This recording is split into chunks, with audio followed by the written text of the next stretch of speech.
بسم اللہ الرحمن الرحیم۔ Welcome back to my channel Islamic Paradise. سورۃ یاسین کے فضائل و برکات۔ حضرت سیدنا محقل بن یسار رضی اللہ تعالی عنہ سے روایت ہے کہ نبی پاک صلی اللہ علیہ وآلہ وسلم نے ارشاد فرمایا، سورۃ یاسین قرآن کا دل ہے، جو اسے اللہ کی رضا اور آخرت کی بہتری کے لیے پڑھے گا، اس کی مغفرت کر دی جائے گی۔ سورۃ یاسین قرآن کا دل ہے۔ جو شخص اس سورۃ مبارک کی اللہ اور آخرت کے لیے تلاوت کرے گا، اس کے پہلے کے گناہ بخش دیے جائیں گے۔ تو تم اس کی تلاوت اپنے مرنے والوں کے پاس کرو۔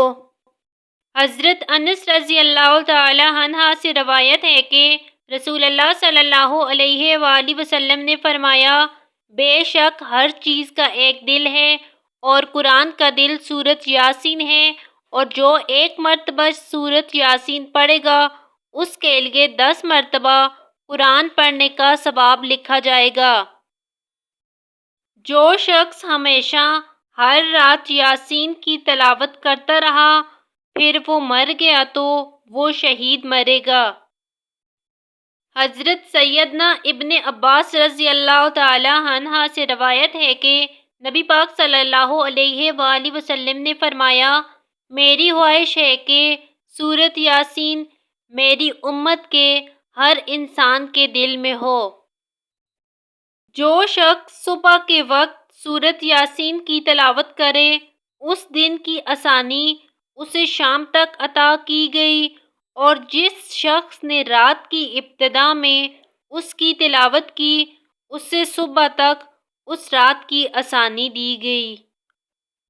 امیر المؤمنین حضرت سیدنا ابو بکر صدیق رضی اللہ تعالی عنہ سے روایت ہے کہ رسول اللہ صلی اللہ علیہ وآلہ وسلم نے فرمایا، جس نے ہر جمعہ کو اپنے والدین دونوں یا ایک کی قبر کی زیارت کی اور ان کے پاس یاسین کی تلاوت کی، اللہ ہر حرف کے بدلے اس کی بخشش و مغفرت فرما دیتا ہے۔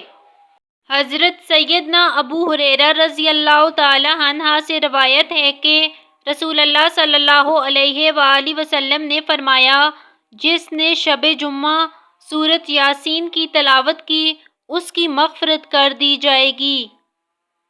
بھوکا آدمی پڑھے گا تو آسودہ ہو جائے گا۔ جس نے کسی عورت کے پاس اس کے بچے کی ولادت کی تنگی پر سورۃ یاسین کی تلاوت کی، اس پر آسانی ہوگی۔ بیمار پڑے تو شفا حاصل ہوگی۔ غمگین پڑے تو اس کا رنج و غم دور ہو جائے گا۔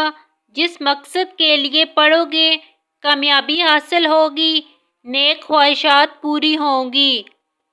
اللہ تعالی ہم سب مسلمانوں کو قرآن مجید کی تلاوت کرنے کی توفیق عطا فرمائے، اور ہم سب مسلمانوں کو دین اسلام پر ثابت قدم رہنے کی توفیق عطا فرمائے، آمین، اور تمام مسلمانوں کی نیک خواہشات کو پورا فرمائے۔